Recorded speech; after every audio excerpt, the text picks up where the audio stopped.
يا صباح الخير وصباح الفل والعسل والورد والياسمين على احلى ناس. النهارده بقى هنعمل معاكم فطار كده خفيف حلو. كمان الفطار ده ينفع قوي في المصايف مع كوبايه الشاي دي. كوبايه الشاي الزردة بتحطي في البراد الشاي والسكر، ولو هتحطي نعناع او قرنفل انا عاملاه بالقرنفل. يلا بقى تعالوا كملوا بقى الفيديو وشوفوا الفطار بتاعنا. حاجات كده وافكار سهله وبسيطه ومش مكلفة علشان تعملي فطار لولادك سواء في البيت او لو انت في مصايف. كملوا الفيديو واسمعوا الاغنية دي كمان، ويلا بينا نشوف الفيديو. صباح الخير يلي معانا يلي معانا، الكران غنى وصحانا والشمس هي طالعة والرخاها والطيرة يسرحة في سماها.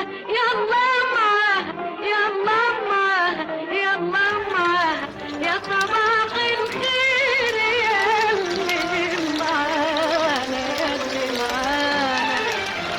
حلو صبح يا حلو طل، يا حلو صبح نهارنا فل. يا حلو صبح يا حلو طل، يا حلو صبح نهارنا فل.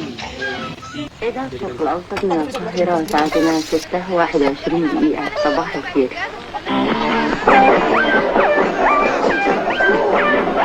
إذاعة جمهورية مصر العربية من صباحك معسكر.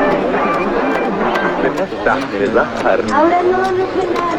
إذاعة جمهورية مصر العربية من القاهرة.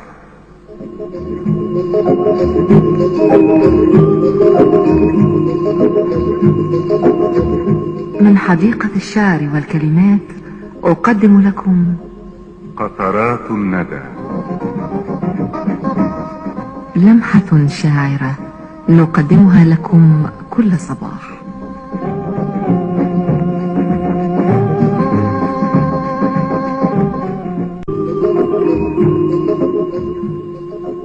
قطرات الندى. سلوان محمود.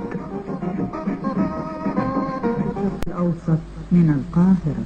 يا ربي الملك يا ربي الملك والأمر والأمر